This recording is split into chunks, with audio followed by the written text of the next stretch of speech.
The stories we tell ourselves and the stories we tell others either enable us to fulfill and to have a great life or actually take us in tragic directions. And I've seen this over and over again. One of the things that you've said in your work is that time only has value in its intersection with energy. Talk to me about time and energy. So, what questions should we be asking ourselves to better understand if the story we're telling ourselves is empowering or limiting us? And so we're trying to help parents understand, what is your inner voice saying to you? And if you don't think that's what you want in your son or daughter's head, be very careful what you're saying publicly to them, because your public voice will one day be their inner voice, which controls their destiny, their belief in themselves, their joy and happiness in life. That's where it all plays out. You've worked with 17 people who were the best in the world at what they did unequivocally. What would you say you know about the highest performers that other people seem to miss? The first thing is,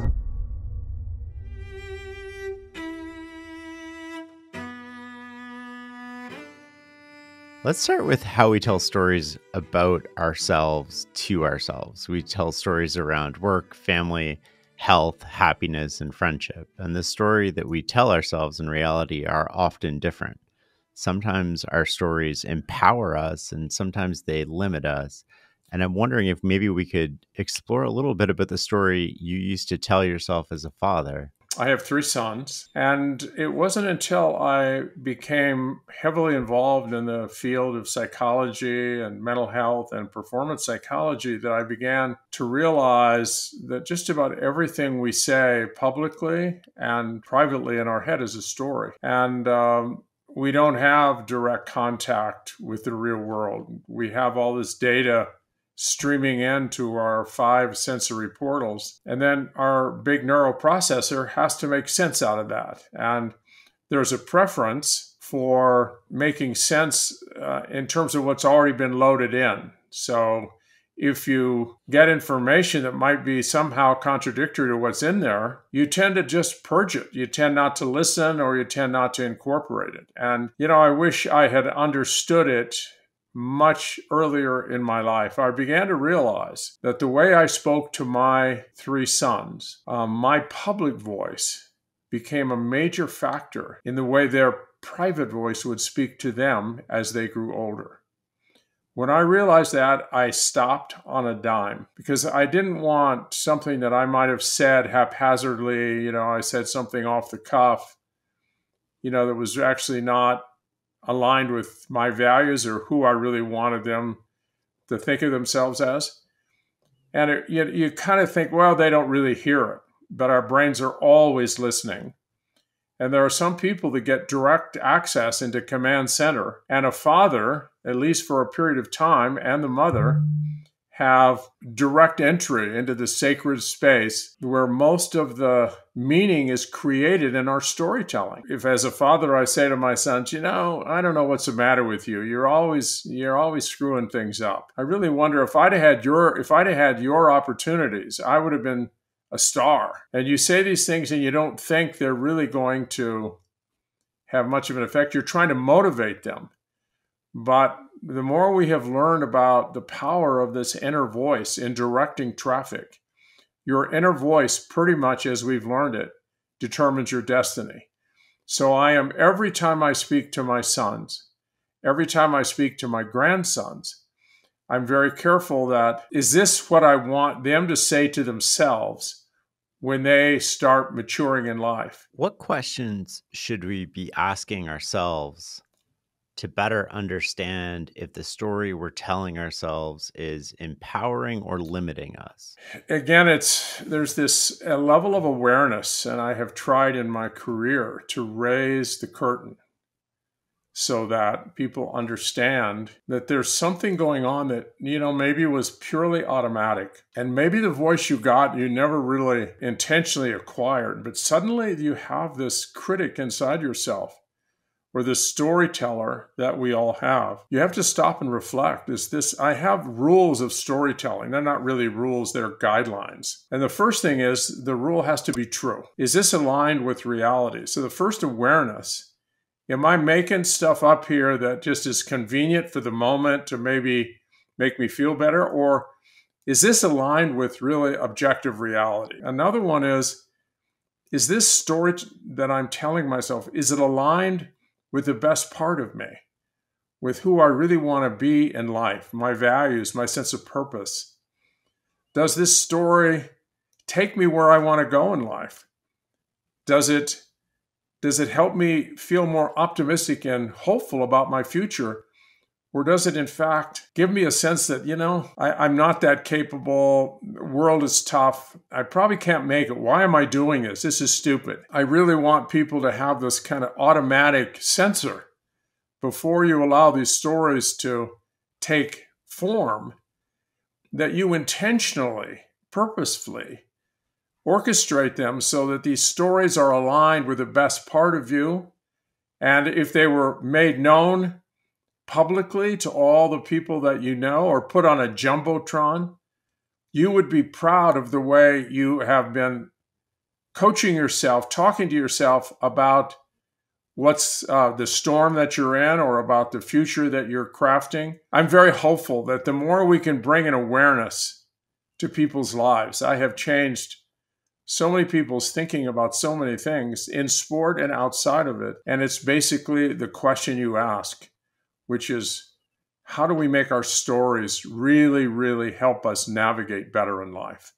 You work with a lot of world-class performers. Is there a difference between the story they're telling themselves and the story that the rest of us tell ourselves? What's so interesting is that when they started, often they had a love affair with whatever sport they were involved in. They never had any dreams, or they just thought, these are people who have become number one in the world. I've had 17 people that have become number one in the world.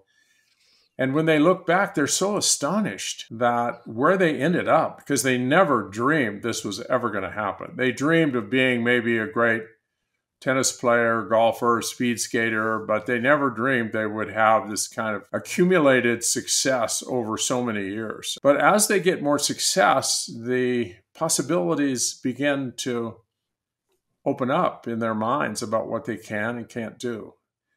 And all I can tell you is that the sense of joy in the pursuit, and to be able to have parents who enable it, not force you, but actually give you the opportunity to explore this in your own way, and then be surrounded by great coaches who, I had a great coach in the early part of my athletic career in basketball, and he saw something in me that I never saw in myself. And his name was Coach Guy Gibbs in basketball. And he came into my life at a very important time. I was kind of struggling with confidence, and somehow this guy that I really felt was an extraordinary human being.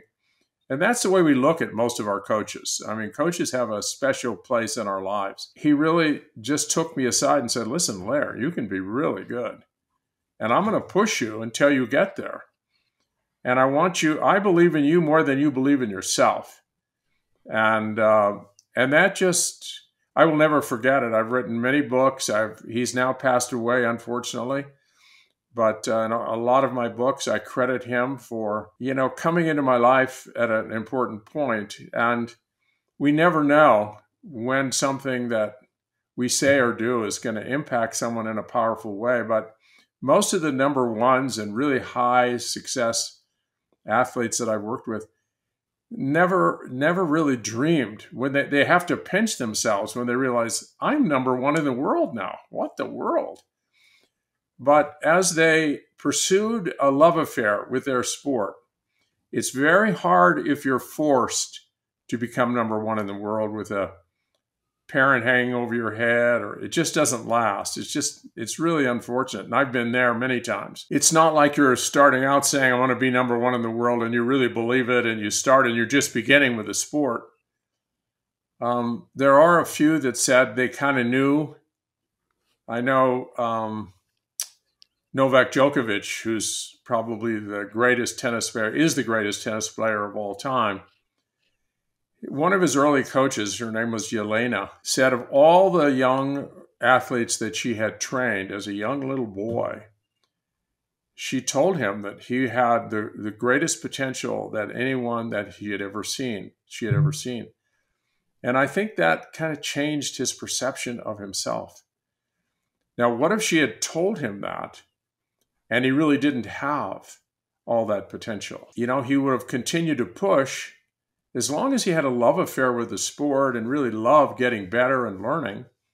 If he didn't become number one in the world, if he never made a professional career out of it, if the message is right, use this sport to help you grow up and become a better human being.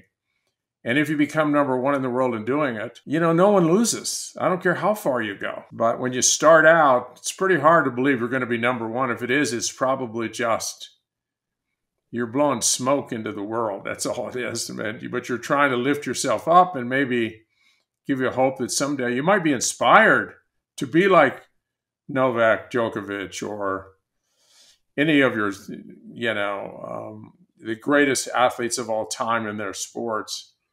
And there are just so many of them that serve as great role models, and young kids can get connected to that. And I never thought I would end up in the character space. And I wrote most of my early books on mental toughness. And it was all about how do you get so strong mentally and emotionally that you can outcompete anybody because the muscles between your ears are stronger than they'll ever have. And you're going to beat people that might be a lot better than you, but you have skills that they maybe don't have between their ears. And that's what I specialized in for most of my career. But then I began to realize something very different. And I began to notice that the careers of those who really developed these incredible, what I call character strengths, be they performance or really moral and ethical character strengths, I began to realize that more important than what you achieve is who you become as a consequence of the chase. That you're becoming a person, some kind of person, either brutal, warm, loving, caring, focused, dedicated. And what I began to see is that people who developed these moral and ethical skills from their coaches and parents, along with the skills of the sport, they were the true winners. And they were much more likely to sustain the success because everyone wanted them to succeed. And that's where it led me. So I started going there. And I'm still a little bit shocked that I ended up in that space. But as more important to me than what you achieve is the way in which you achieved it and who you became as a consequence of the chase. When we recognize our stories need editing, now what? How do we change them? More important, again, than what happens to us in life is the story we craft around what happens to us. And if we realize that our story is faulty, that we're making stuff up that's literally not helping us, really do not, the story elements do not fit what I would say the principles, the guidelines of good storytelling, then you've got to edit that story, just as you suggested. And again, this will probably surprise many of the folks who are listening, but we tried everything. And we had a lot of very smart people. We had some of the smartest people. I mean, our faculty was one of the most brilliant faculties I think we'll ever assemble. And we tried visualization. We tried all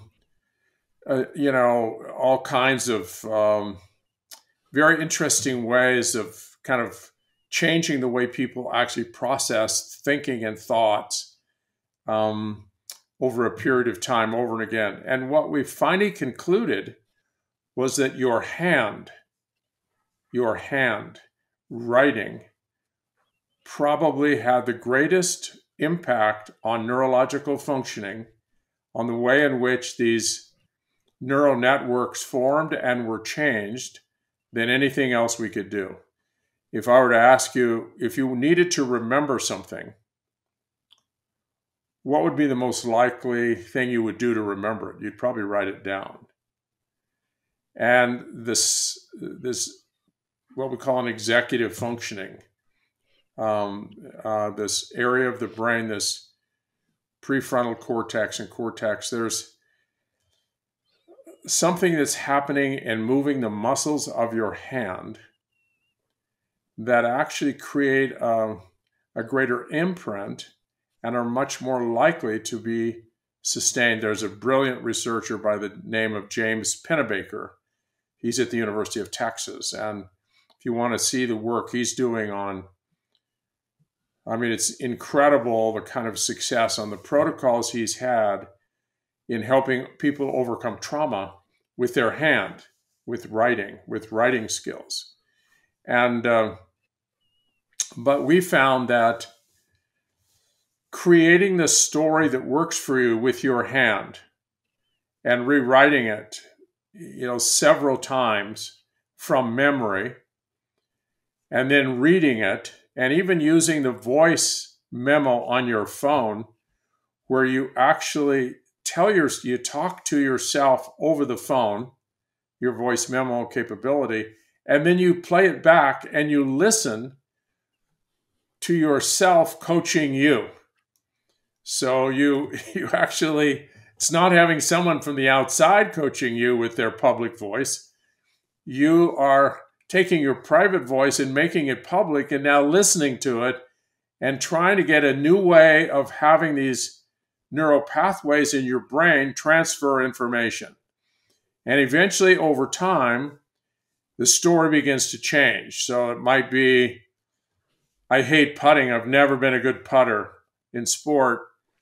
And if I could just be a great putter, I would be on the PGA Tour list and one of the top guys or women.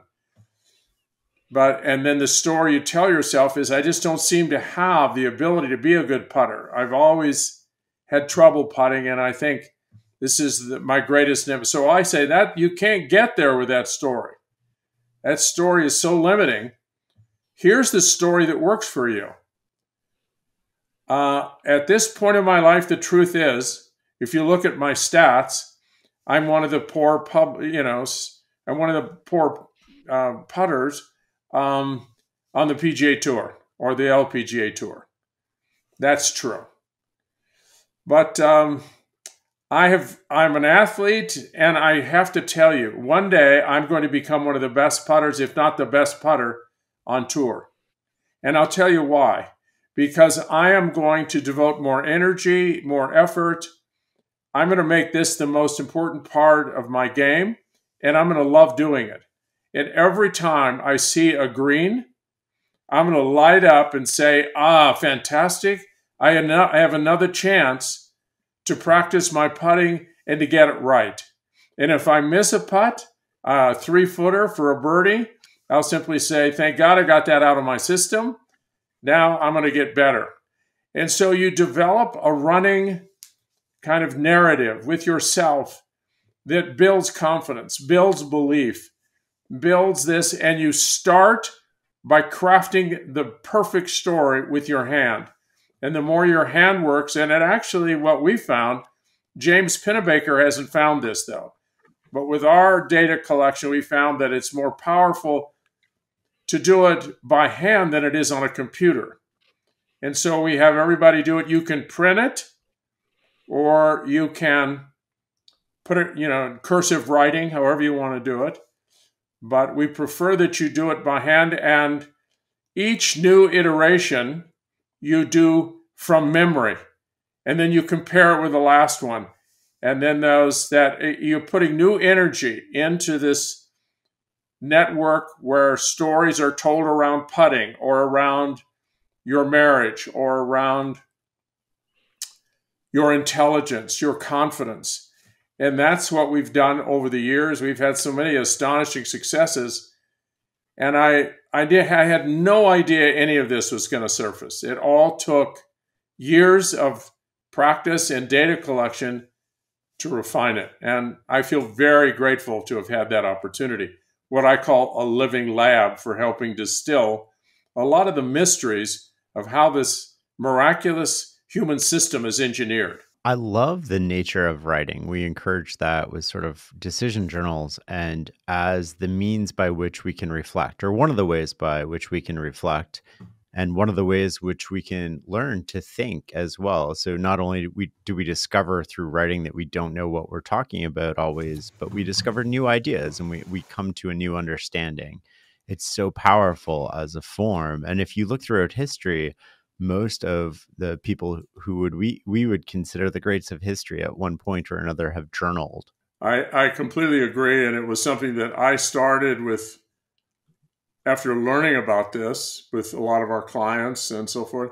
I started journaling, and I get up in the morning and I have to do it. It's almost like an addiction now. And I try to program my day and look at all the things. And when anybody asks me a question about, how am I feeling today? My response is, if I'm feeling a little foggy and I have a headache or whatever, I'll say, I have a few things that are bothering me, but I got to tell you, I'm excited about having another opportunity to push the needle, to learn a little bit more. I'm grateful for this day. And if you put that down in writing, something magical happens. It's like it changes the whole kind of template, the screen, the mindset you have for, dealing with all the storms that you are inevitably going to face all day long, so it doesn't become a nightmare day. And it's a wonderful lesson. I'm such a believer in journaling. Are there particular questions that you come back to, whether it's when you're journaling or helping people identify or modify their story, that they can be asking themselves and reflecting upon? We ask people to really describe in their language what is the ultimate mission they're on in life, the mission for which failure is not possible if they're going to be successful in life. And so we try to get them to understand that we're all here for a purpose. You had no choice in terms of showing up on planet Earth at this time, but you do have a choice as to how you want to spend the energy, the precious energy you have and the time that you have while you're here. And what would define ultimate success of your life? So we began to really, really dig into that purpose. And then we link whatever change they want to make to that purpose. So in my own life, my purpose is I laminated it and put it in my wallet. And, now it has continued to evolve. And probably the most compelling purpose is that I live what I teach. And that is that I don't teach to others something I don't do myself or that I think is only for other people. And so the question that I ask myself every day, I look back on yesterday and I go, did I live what I believe is really the most important mission I'm on? And was I consistent in terms of fulfilling what I believe my ultimate purpose is with my 3 sons, with my grandsons, with my colleagues? I'm trying to hold myself to account in terms of the purpose for which I believe I am here for. Mm-hmm. And that resonates with me, and I'm willing to do anything and everything I can to make sure I don't fail. And for me right now, I'm in a position where, I don't really need to put the metal to the floor, but I'm more fired up now because I want to make sure that what I'm teaching, what I'm delivering on this podcast, if someone were to do an audit of my life, it would actually reflect this is how Jim Loehr actually runs his life.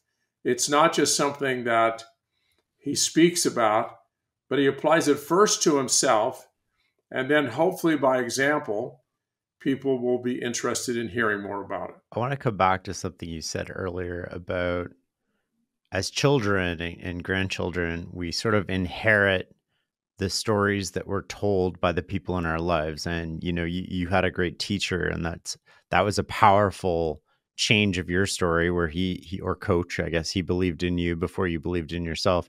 And the story we tell as parents becomes the inner monologue, I guess the inner narrative that our children grow up with.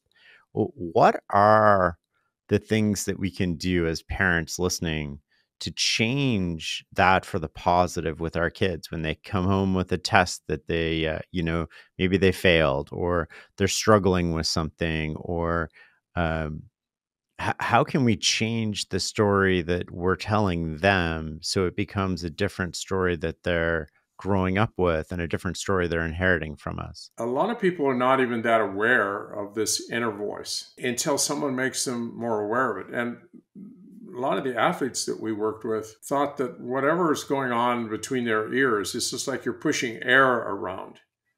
There's nothing really happening. You can think something, but it doesn't seem to have any consequence. So it's just kind of like nonsense. It's like babble between the ears that is just of no consequence. But we have come to an understanding that everyone has an inner voice, a private voice. Everyone has a public voice, unless they have a speech issue. And it almost looks as if it's coded in the genes, because one generation passes on that inner voice to the next. Your public voice with your children become their inner voice. And if you talk to them in certain ways that are very destructive, demeaning, critical, sarcastic, even though your response is, hey, I'm not trying to be anything but a good parent that's going to help them face a tough world. I don't want to develop wusses. I'm not going to be all kindness and love and all that garbage. I'm going to be like a drill sergeant, because life is tough. And their parents before them, they say kids today have it way too easy. And you have to remember, I'm the guy that wrote a lot of the books on mental toughness. So I'm not for the wussification of youth. Trust me. But what's so interesting is that the voice of your parents, unless you became very aware of it and intentionally changed it, you're going to bring that voice, particularly under stress, to your children. So the first issue is, I want you to tune in to what kind of coach are you to yourself? What is your inner voice? Would you want your inner voice to be somehow incorporated into the head of your children? The way you speak to yourself, are you proud of it? Is it helpful? Or is it a very kind of almost sadistic adversary that's all, you're never good enough. You never live up to what you really should. You're always falling short. You are a dumbhead. And if you look where that probably came from, if you came from a very tough culture, that may have been the way parents thought for a long time. That's how you raise tough kids. You just have a tough language, not realizing that that's really, it's not what the evidence shows. You want them to be truthful, straight up.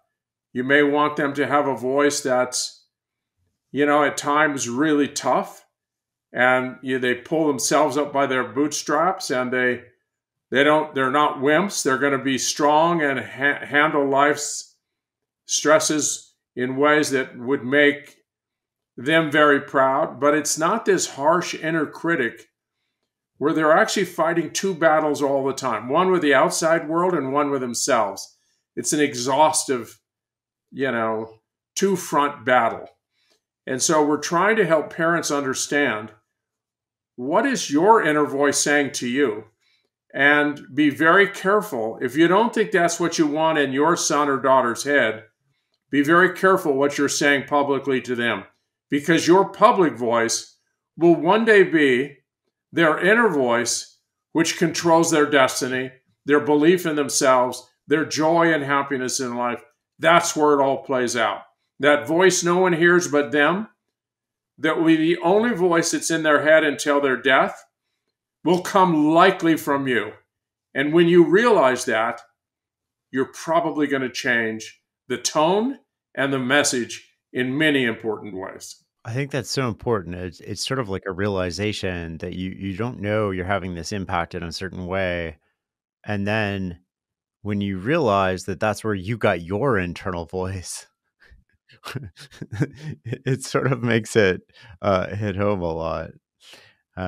How do we help our friends identify and sort of like edit their stories? Like, Yeah, I'm thinking, we all know when the story our friends are telling themselves is getting in the way of them being the best version of themselves. And when I'm saying this, I'm thinking we're so prone to being victims of circumstance. We like to absolve ourselves, and this is a common story. We all have it in moments.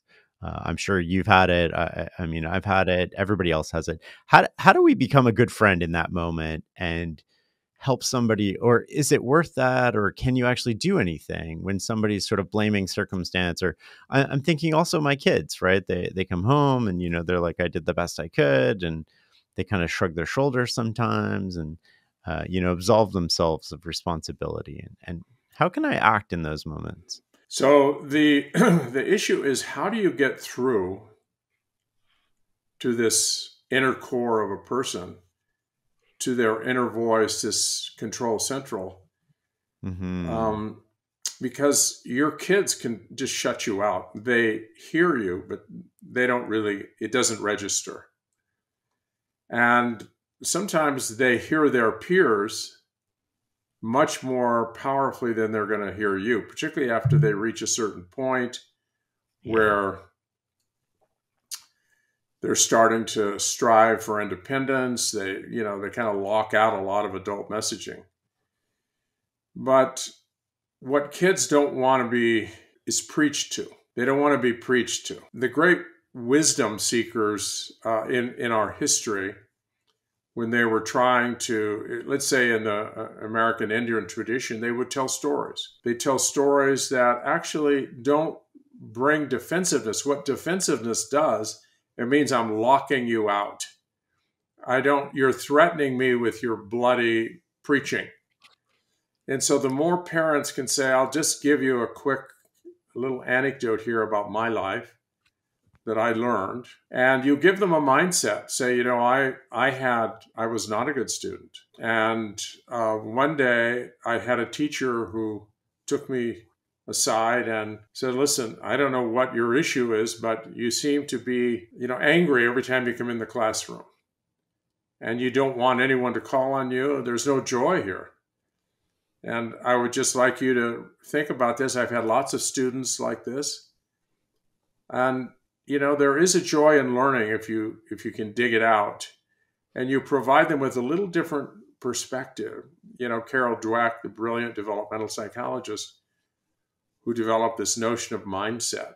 There's a way to look at something, and they may not really look like they're hearing it the first time you say it, but it may register, because even when you're saying it, they may not allow it into the inner recesses of this command center. But you're hoping that over time, that mindset will begin to change, as opposed to being a victim. Kids don't like me. And what's happening on social media for so many kids is actually, it's a tragedy. They're getting so beaten up. Their self-esteem is so fragile. And because they don't really have to hold, kids are not held accountable for what they say, and they can't see them. When this digital criticism comes across, they can't shake it. That's why so many kids today are struggling. Their self-esteem is like so fragile. They're only as good as the last post that came up. And when someone just, gives them a chilling source of feedback, no matter how untrue, you can't stop it, because it comes from their Mm. peers, and they're so vulnerable. So parents have to be very careful about, particularly in the early years, how much time they allow their kids on social media. And they have to be able to put some counterbalances in there in ways that they don't get blocked out, because that's what happens. Parents, I'm working on a board and a program for young people. It's called the Youth Performance Institute. And we're recruiting kids who've been through all kinds of really challenging moments and really have come through on the other side of it. and we're using them as mentors for kids who are struggling. Hmm. And so we believe that the best way to get to kids is through the mentoring of other kids who have been through the wars and have figured out answers. And the more you realize that there is such a powerful destructive force, there are some positive benefits from social media. But it's like touching a hot stove. You can use a stove to cook and to do all kinds of great things with, but it can burn the hell out of you. And if you don't understand how to protect yourself and your family from that, um, it can completely take all these very delicate impulses and stories in your head that actually seal your fate. You don't even want to live because you have no real meaningful connections to other people, particularly your peers, after what's just happened to you. One of the examples that you used in your book I thought was really powerful, and I tried to use it this weekend and probably failed, but it was around video gaming and how parents talk to their kids about video gaming. And I think the example in your book was stop, you're playing too much video games, stop the worthless video game playing. And how do you go from that all the way to something like, I really want what's best for you because I love you, and I'm concerned that too much screen time is limiting your creativity, your brain power, your academic progress. And how do you switch that phrasing? So, what you just said, Shane, you were very careful in the way in which you presented the second version. And that is the version you want embedded in their heads. That's coming from your public voice as a parent. Mm-hmm. And you want that to somehow be the way in which that young boy or girl now is thinking about it themselves, that there might be some good things here, and have them talk about how this might not be a good thing to spend too much time, and what might be a way to actually control the way in which this is actually dominating your life. How could we Mm-hmm. put some, and I'd like for them to be involved in that as opposed to me as a parent just putting the hammer down, and then they're sneaking around and they use other Mm-hmm. kids' phones. And I mean, it's you've got to get their brain wrapped around the dangers involved, and you have to be so skilled in terms of how you're telling the story. And it may not work, but you got to keep trying because the risk is real. And the way you presented it there probably is the best way you're going to have as a parent, as opposed to, you're not, I'm taking your phone away. That's the end of that. As opposed to, have you been hurt by what someone has ever said to you on your social media? And why do you think you spend so much time on social media? What is it doing to help you, and what is it doing that might hurt you? And you Mm-hmm. bring them into the conversation as opposed to being the know-it-all parent, because you didn't grow up with social media.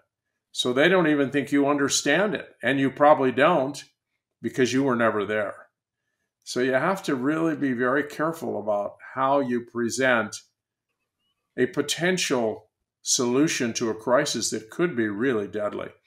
And some of it, like drinking and driving or taking drugs, those are even more. It's just like some of these they're really, really dangerous areas to talk about. And just swinging a sledgehammer probably is not going to get through Mission Control Central.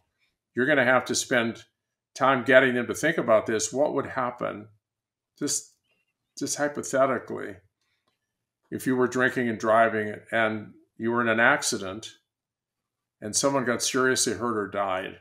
What's the impact that might have on the rest of your life? Mm-hmm. Or if someone who's drinking and driving hit you and your best friend was killed, how would you feel about that?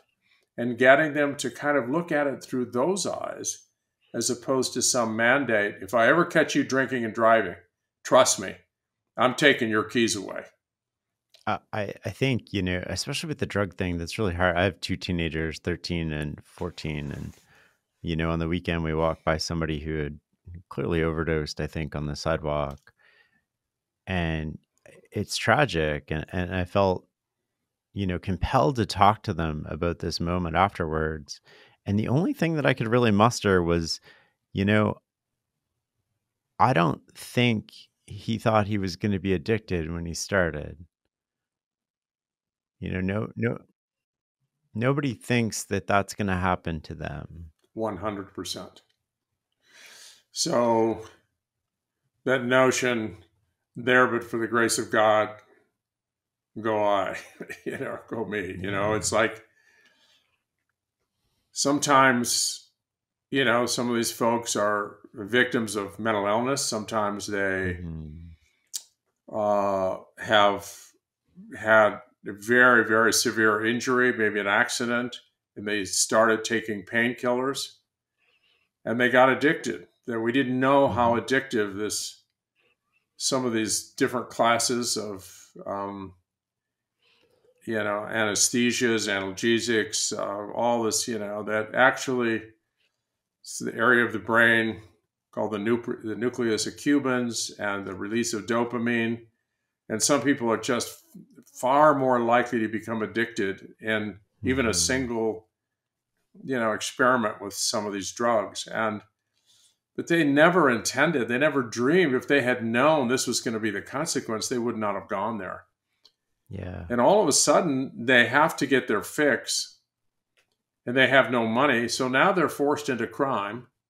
Mm-hmm. And now they're doing things they wouldn't even imagine doing, but they have to get it to satisfy this incredible drive to get another fix. And so it's really challenging. So anytime you see that, that's a great opportunity with your children to have a conversation. That Mm-hmm. sometimes a single bad event. I mean, I have some good friends who ended up in really a difficult, painful situation, and they ended up taking painkillers, and they became addicted, and it became an absolute war.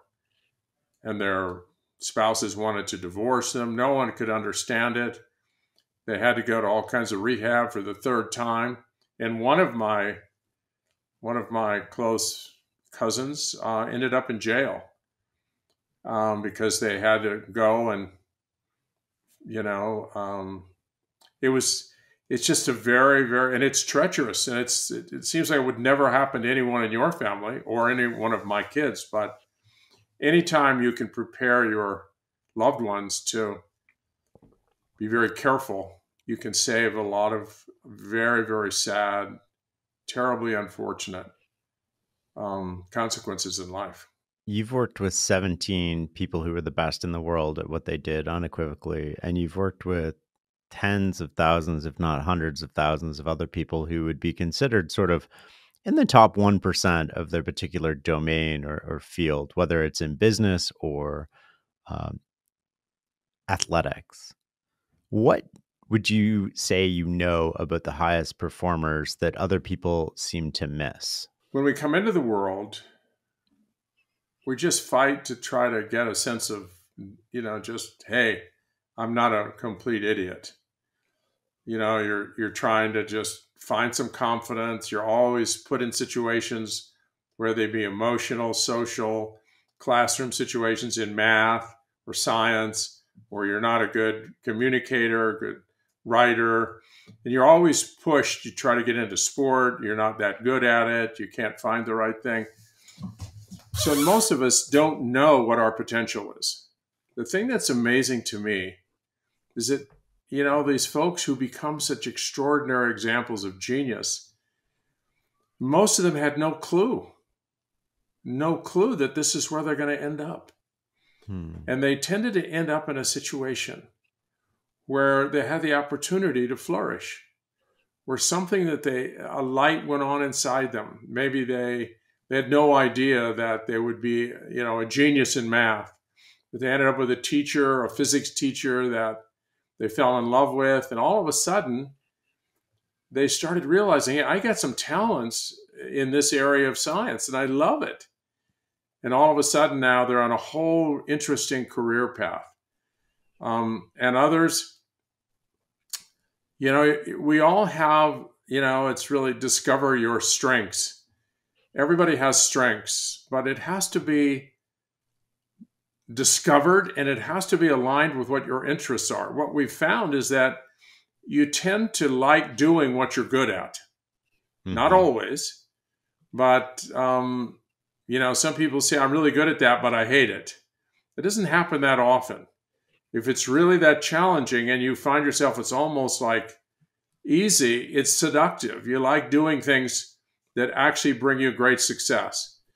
So most of the people that I have had the opportunity to work with, if I have an opportunity to sit down and talk with them, they have to pinch themselves when they realize where they've ended up. They've exceeded by multiples where they ever thought they could end up, whether it be financially or the prestige or their family or whatever it is.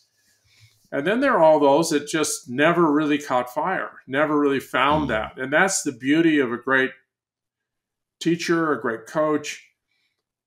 Try to find out how they can light the fire of a young boy or girl and help them understand that you don't know what you're good at until you try a lot of things, and eventually you're gonna land somewhere. And life is so much better when you're in pursuit of something that you really are excited about and you love to learn. If I were to say one thing about myself, I'm a forever learner. I love to learn. And I wasn't that way in school. I hated school. I was a product of Jesuit education, very rigid, very strict, no joy, not a lot of happiness. But I mean, I'm a reasonably intelligent guy. My father was a brilliant mathematician, engineer. But I never found much joy until I found a few teachers who actually brought joy out in the learning process. And then all of a sudden, I started to get on fire. And I am as on fire today about learning. If you look at all the things I love to learn and read, and I'm very curious, and I will be till my last breath. And that's the gift. Teaching people to be excited about what you could become and what you might really find great joy in mastering. If you can do that as a teacher, as a parent, that is a forever gift that will never stop giving. And it's definitely within the purview of most of the people we come in contact with on a regular basis. Give them joy in the learning process. They can't read, help them to find books that excite them. I had a couple grandkids who were not that excited about reading, but their parents got them into Harry Potter, and Harry Potter's not an easy book to read. And all of a sudden, they had so much excitement, or Star Wars, reading about that stuff, and all of a sudden now they're reading books like crazy because they got them started into things they wanted to do. And, maybe a music teacher wants you to learn all the classical music, and you just roll your eyes and go, I hate this. And then you go, well, let's learn something you would like to learn. And so they start playing things that really excite them, and all of a sudden the learning curve goes off the charts. And maybe at some point they're going to go back and want to play the classics. But if you start with something they're not that interested in, you may kill the golden goose. A real world sort of example of that in a different way. We used to buy books for classrooms. And so for schools that wouldn't buy the kids the books that they want to read, because often the books in the classroom in grade 2 and 3 are sort of like hand-me-downs from like a decade, but they have no relevance to the kids. They're not the books they want to read. I realized this with my own son in grade 3, which is a different story. But and so we offered to buy classrooms like all the books the kids wanted to read. So they just had a selection of them. And I think we did this for 50 or so classrooms per year for like 5 years. And I still get emails from those teachers saying how unbelievable the difference in the children was when the That is books absolutely changed. brilliant. That's a brilliant way to intervene in a young child's life when they're so open to the possibilities that they could become something. That's exactly it. And I got this idea from my son, who always never wanted to read. It was a huge reader. I think he read before he talked, basically, and still is the most prolific reader I know. But he never wanted to read anything the school was telling him to read. And I always asked him why, because I always thought it was like an authority thing. And for him, it was just like, no, it's really boring. Like, I don't want to read that. And I thought that was, well, what would make it more? And why aren't the books that you love to read? Because And you clearly love to read. that was the stimulus for you to do that for 5 years, Yeah. to bring all those books into the schools. Yeah. Because I was like, well, if this impacts him that way, it's probably, and he was lucky because he had no problems reading. And I was like, well, all these other What if kids who are they had? What if he struggling. couldn't read? Then you pretty much locked him out. Yeah. If he doesn't have Pretty. anything that's interesting, he has no motivation to learn. Exactly. And anyway, I thought it was so empowering. The results, at least, not scientifically, but in the real world, I was like, why don't schools do this? Like, I don't understand. Like, we spend so much money later on downstream, sort of like with people who are illiterate or struggling to read. If we just spend a couple $100 a year in grade 2 and grade 3 on books that kids want to read, whatever that year that is, whether it's Ninjago or whatever's culturally relevant in the moment that the kids are into, you'll save all this money downstream. And I always thought it was such a powerful idea that I it love never that really took example. off. It's a real world example where you made a big difference at a critical time in a young person's life. Well, one of the biggest things that I've taken from your work over, the last decade or so is the amalgamation of time and energy. And one of the things that you've said in your work is that time only has value in its intersection with energy. Therefore, it becomes priceless in its intersection with extraordinary energy, something you call full engagement. Hmm. Talk to me about time and energy. So, when we set up the Human Performance Institute, I had come to understand. First of all, I wanted to set it on a science foundation, and almost all science is about energy, whether it's physics or chemistry or everything is fundamentally goes back to energy dynamics. We are reservoirs of potential energy, and we're trying to figure out how to convert that into kinetic energy. To have a big life, you have to be a big spender. But if you're going to be a big spender of energy, this is a system that has to be renewed constantly. It's not once you have energy, all energy comes from the same place, from the mitochondria of the cells. And that's basically the union of oxygen and glucose, called the Krebs cycle. And when you're depleted with glucose or oxygen, energy dynamics start to, decline pretty quickly. And so we decided to set up the whole system of training around energy. And the impetus, one of the big impetus that I found when I was working with athletes prior to setting that up, I was at the Nick Bollettieri Tennis Academy. And I was there for 6 years as director of sports science and director of sports psychology. And I watched all of the players there. We had 240 of the best players in the world. And they would be completely on time because they were demanded to be on time. And I videotaped everything when they show up on the courts. I had all this telemetry on all these kids because I wanted to learn. I wanted to figure things out. And what I began to realize is that even if you were there on time, there was no way guaranteed you were going to learn anything. In fact, we actually saw where some of the kids, because they hated it so much, they were perfectly on time, they got worse. They were worse from all the practice. And they were not, in the language I began to use later, was engaged. Mm-hmm. And engaged for me was the intersection of whatever time you have with the infusion of energy aligned with what the objective was. So if the objective was to have a better forehand or a backhand or serve or to compete better, just the fact that you showed up and were in practice, but you never invested extraordinary energy, you're not going to get much of a return. And Just kind of so, going through the motions. exactly. And so at that time, time management was, I mean, everyone was crazy about time management as the ultimate way. And we had Stephen M.R. Covey on our board, who was Stephen's son. Mm-hmm. And I knew Stephen Covey, a brilliant man, and his 7 Habits and everything else, and his son. And I said, I think you have to, this is how my brain tends to work. I said, the whole time management industry is flawed. Mm-hmm. It's set on a faulty premise. And he said, no, this is a $1 billion industry. You got a lot of smart people. I'm sorry, Joe, I don't know what you're thinking, but that's not true. And I said, okay, I'm going to give you this scenario. You tell me if I'm right or wrong. Is the basic thesis of time management is that the first thing you need to know is what your values are, what matters most to you in life.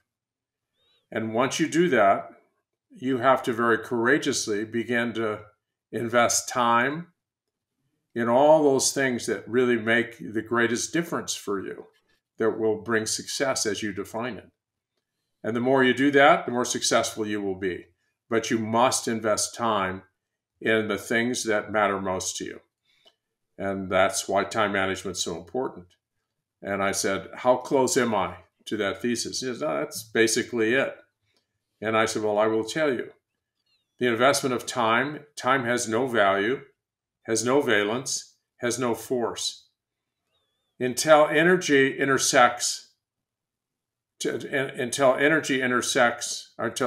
intersects with energy, you really have nothing. I mean, you're just there.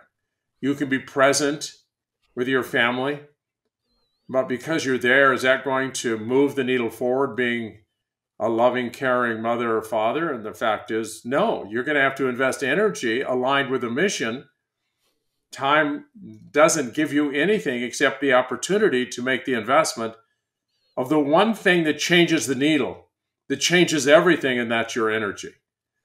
So we've got to understand that energy is whatever you invest your energy in, you give life to. And it's not time, but energy. So I developed this notion of full engagement, which is investing. It's an acquired ability to invest energy right here, right now, regardless of what the situation is, aligned with the mission. And it's hard, it's difficult, but it's a skill set. And you've got to have time, but you really have to make the investment of energy. And if your energy reserves are low, then people know you really care, because you're amping up the resource that you're very low on. You're not just hanging out because you don't have a lot of energy as a father, as a mother with your children. They know when you're tired. Now you're coming up with the goods. You are going to deliver on the one thing that people want because they know you care. You can invest time and don't really have much in it. If you develop extraordinary energy and invest extraordinary energy, people know you care. And that's for me, that was a major breakthrough in the paradigm. I think it's a fantastic insight. And when I talk to people about it, everybody's like, oh, that's so simple that it almost gets ignored. But then when I say, well, if you know that insight, do you follow that insight, right? Do you think about your sleep and what you eat and how that affects the energy that you bring to the next day, and the meeting after lunch and all of that? And people don't seem to have that downstream ability to think about how exercise and all these other things contribute to the amount of energy that we bring. Why is that? It's just a different paradigm completely than what most people have been exposed to. I mean, we have this tradition of time management being everything. I was home for 4 hours with my family. I should get some kind of an award with it. But when we look at where your energy went, you didn't have, you were watching the game, you were irritable, cranky, on and on and on. And you didn't move the needle positively. In fact, you got a reverse return on them thinking that you really care deeply about them. And for you to pursue that, it actually is an indictment. It's a little bit uncomfortable after you've been hoodwinked into believing that time is everything. Now you realize that energy is everything. And once you land on that particular platform, as you said, how much sleep I'm getting, the quality and quantity, the frequency of my meals, and to really look at how the system was engineered from an energy perspective. We are oscillatory beings in an oscillatory universe. Nothing is a flat, straight line. Nothing is linear except death. Every biopotential in the human physiology is oscillatory, everything. And so we have to be wave makers. We have to understand that if we want to have a big life, we got to be spending a lot of energy, which means you've got to be recovering a lot of energy. So in our training, we put a lot of emphasis on training the mechanisms of recovery. How do we train the body to recover more quickly? So when you do intervals in training anaerobic capacity, what you're doing is basically training the system to recover more quickly. And, the fitter you are, the faster you recover. And so if you want to have a big life and be out there in the fast lane, you got to find ways to recover quickly and take care of yourself. One of the big, big insights that we had at the Institute, which was so embarrassing when we finally had all the evidence to support it, was that health ignites performance. The healthier you are, the more energy you're going to have. And the more energy you have aligned with whatever performance arena you're in, you're going to be better. So full engagement requires a lot of energy. And if you're in an environment where it's sucking all your energy up, you have nothing left. Like nurses who are on 12-hour shifts. We worked a lot in medicine. Or some of these emergency surgeries are very long and they're brutal. Well, how do you prepare for that? How can you oscillate in that 12-hour shift? How can a surgeon oscillate effectively so that their blood sugar levels don't get so low that in an athlete's life, when that happens, they bonk, they choke? Well, we don't want to choke when it comes to life and death. We worked with a lot of military special forces and helped them understand the importance of recovery and how can you get recovery in just a few seconds. We developed what is called the 16-second cure in tennis, where in 16 seconds between points, when you ritualize it, you can get complete and total recovery. And we validated that in using telemetry, heart rate telemetry. We looked at levels of cortisol and everything else, oscillatory frequencies of the brain. But you have to train it. We have to actively train those capacities. And it's very exciting because the system is infinitely trainable. And I wrote a book called Stress for Success. It's like, it's not stress that's killing you. It's chronic stress. It's stress unabated by recovery. And if you're in a high stress environment, you better start learning how to get the recovery and you'll start thriving in the stress. And in fact, the hormones of stress are the hormones of life. You take all the stress out of your life, you're going to start shriveling up. And if I surround you with marshmallows and pillows, eventually all you're going to be able to deal with is marshmallows and pillows. And the pillows eventually won't be soft enough and the marshmallows won't be sweet enough. So you got to chase, oh man, stress. You got to go after it. That's when the life lights up. When you're on fire doing something, making something happen, expending lots of energy, and doing it in a way that doesn't compromise your ability to produce energy, eating good food, getting your good recovery at night at sleep, drinking and hydrating a lot, doing all the things that actually enhance energy production so that you can be a big spender. You want to be a big investor, just like Wall Street, you got to make a lot of deposits. And if you don't do that, you're going to bonk and you're going to blame old man stress. It wasn't old man stress that killed you. It was that you didn't honor the recovery that actually made the expenditure of energy manageable and actually very exciting. Walk me through the 16 seconds between points in tennis.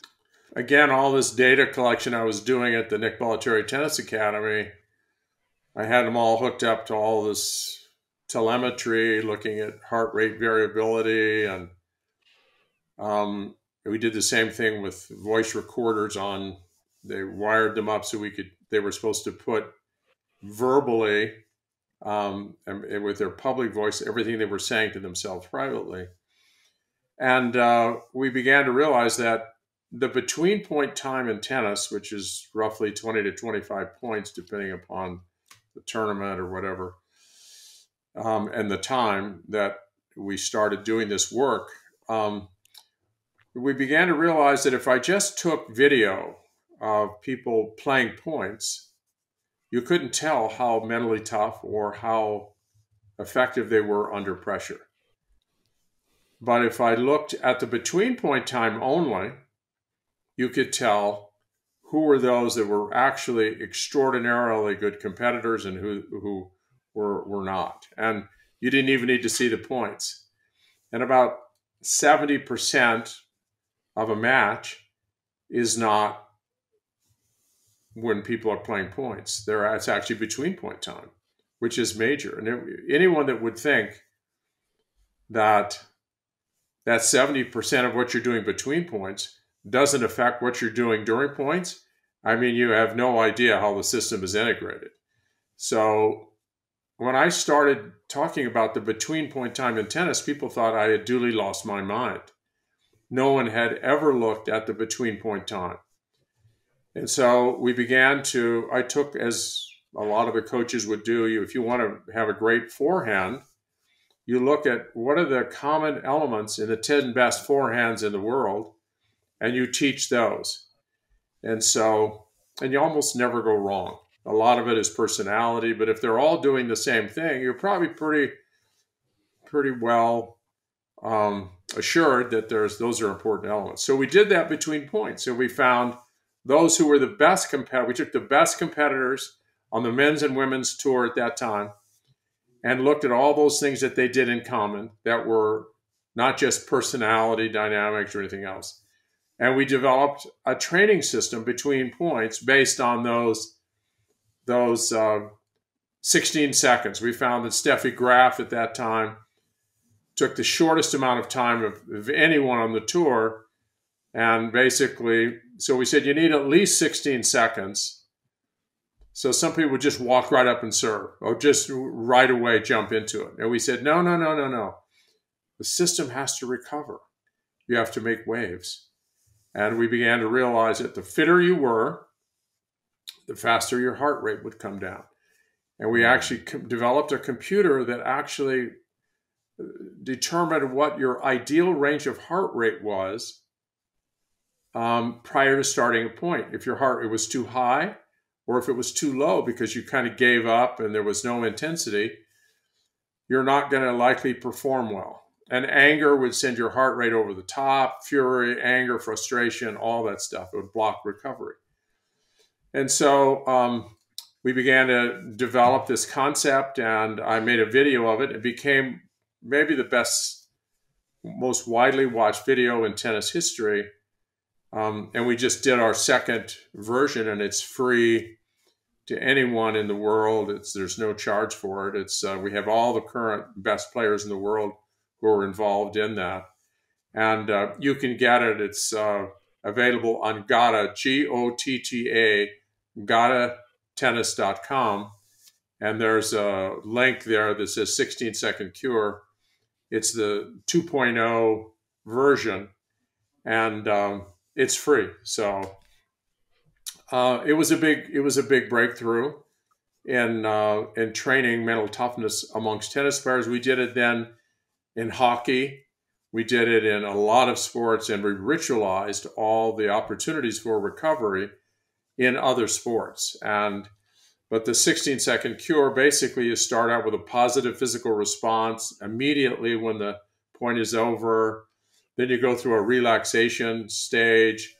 Then you go into kind of a ritual stage where you bounce the ball. And then you kind of go purely instinctive into the point.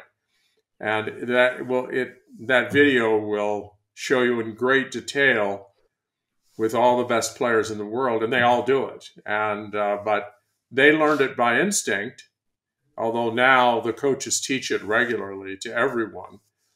But I felt, really positive that I may have made a contribution to the training of tennis players in their ability to manage the stresses of competitive tennis. You mentioned a word there, ritualize and ritual repeatedly. And I think that word is incredibly important and very intentional. Why do you use that word? The difference between a habit and a ritual. A habit is something that just, may or may not help you in life. You have a bad habit of eating too much, or you just don't hydrate enough, or you drink sugary drinks all the time and it destabilizes your blood glucose levels. But you have a lot of bad habits. You sleep too late. You don't have a habit of, really laying out your day very clearly. And so you're kind of floating around most of the day, just trying to catch up with yourself. We just call those bad habits. And then you have good habits or positive habits that you've tried to acquire. Some of them just show up and you've been around a lot of people with good habits and you kind of acquired them. A ritual, as we define it, is an intentionally acquired habit that serves the mission, whatever the mission is. So to become a better tennis player between points, to stabilize blood glucose during a match, what should you be eating? Maybe a banana, drinking lots of water, and some specific hydration elements between games on changeovers. So you can have a ritual for getting up in the morning that you intentionally develop. It's kind of a tiny habit that you decide is going to help you navigate in life more successfully and the things that matter to you. So it's we need rituals. I will tell you, it's called the unbearable automaticity of being. We are creatures of habit, and some of those habits just destroy us. I mean, they don't help us at all. We don't even know how we got them. We just one day we woke up and this is how it is. We love to sleep late. We don't like to get up in the morning, and on and on and on. And a lot of things just, they just happen. But our days pretty much unfold automatically. You're going to do tomorrow pretty much what you are wired up habitually to do. Now, the beauty of being human is that we have the ability to pause between the stimulus and response and create a novel response. And that takes a certain amount of time and a lot of energy infusion until we rewire the circuitry. And it's basically it's a neurological loop that enables you to continue doing certain things. And in the animal kingdom, they're completely wired up with instincts and routines that enhance survival. But human beings actually can stop and reflect. I don't want to be 40 pounds overweight. And then you have to link this mission, which is maybe very difficult to get off of drugs or whatever. You have to get a purpose that is so powerful that it just grabs you and ushers you into the storm, and you will not surrender. And most of the time, it's these little tiny habits: getting up at a certain time, setting the alarm, having breakfast always at a certain, even if it's a small amount, you get yourself started rather than having a big lunch and then a huge dinner and going to bed. You start understanding that, you don't have to be a victim of your environment. You actually can intervene, but it takes a lot of heavy duty lifting, and it's all made possible by your energy investment, intentional. And the other thing I wanted to come back to that you mentioned quite a few times is mental toughness. How do we increase our mental toughness? And I did develop a construct that, based on all the players I interviewed, athletes from 21 different sports, and asked them to describe what they feel like when they're playing at their absolute best, something that sometimes Hmm. referred to zoning, when what they could do and what they were doing were one and the same. It's an exhilarating feeling, and everyone has been there. And I asked them for the descriptors that they would use, and I was blown away because they all used. It looked like they all copied from each other. They they were very calm, Hmm. physically relaxed, emotionally confident, lots of positive energy.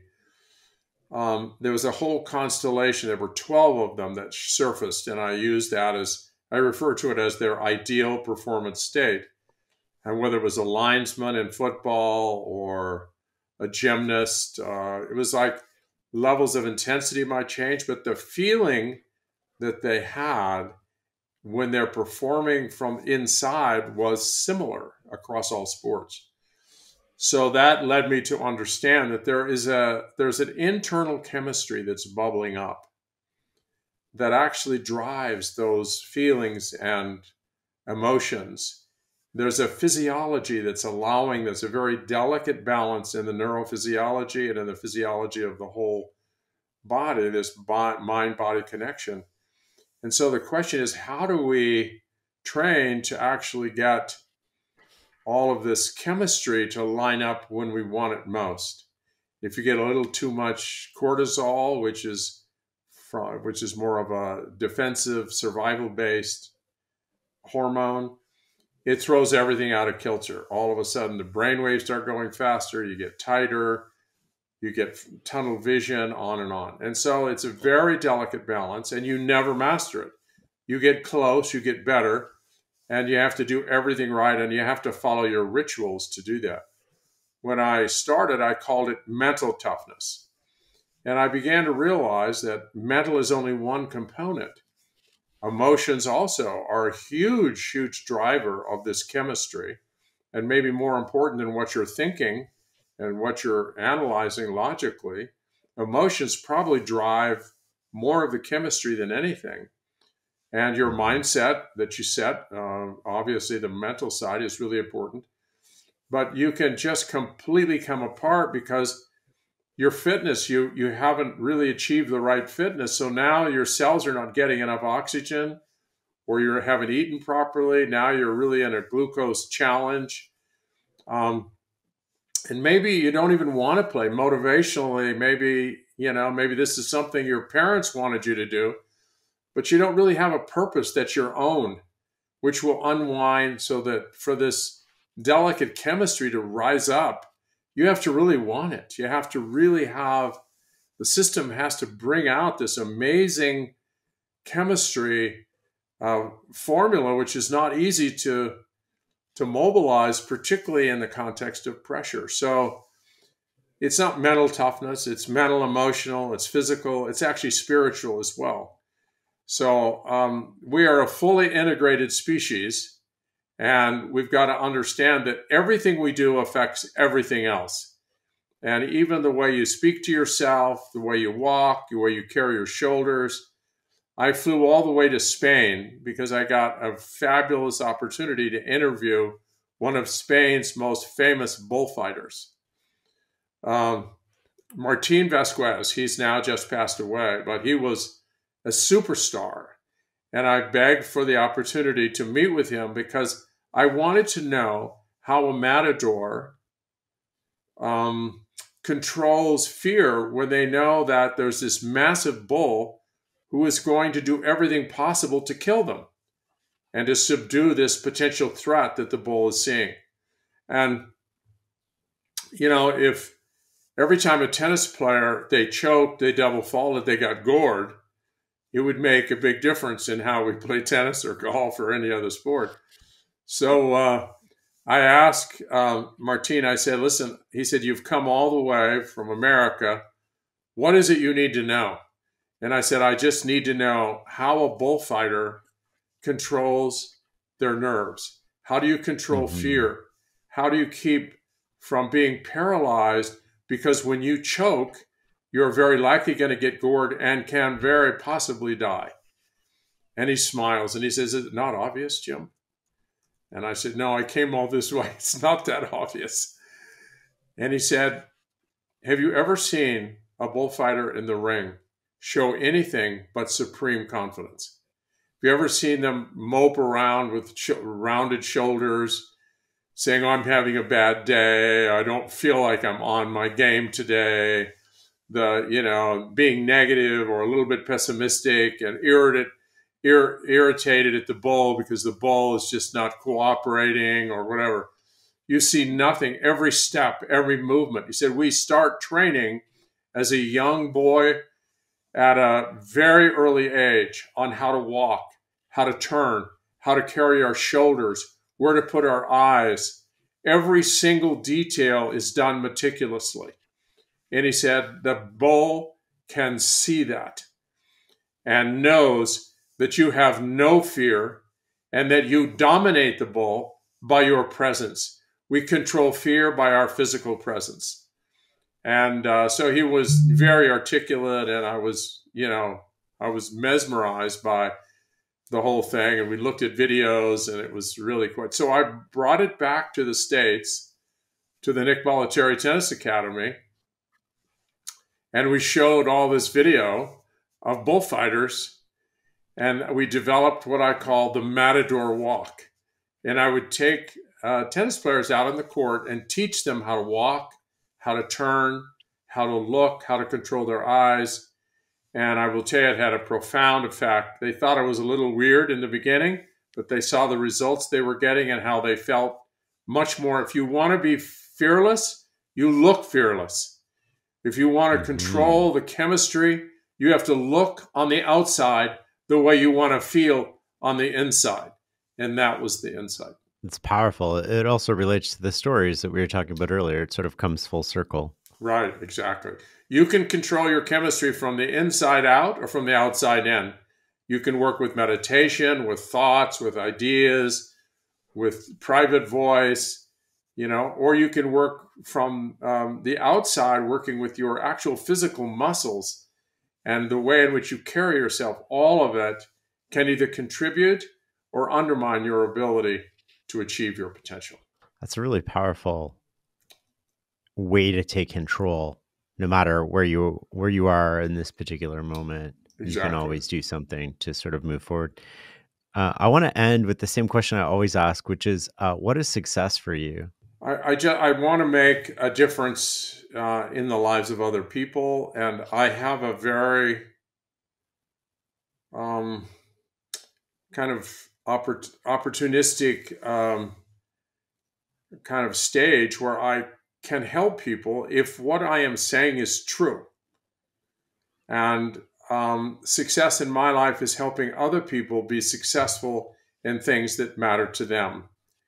And that's why, for me, my mission is to live what I teach so that if I teach it, it's not something I'm just voicing. They actually see it in my life. And I feel like if I didn't get it right, at least I did the best I could. And for me, success in my life is using the opportunities I've had to learn to help other people be successful in whatever way they define success.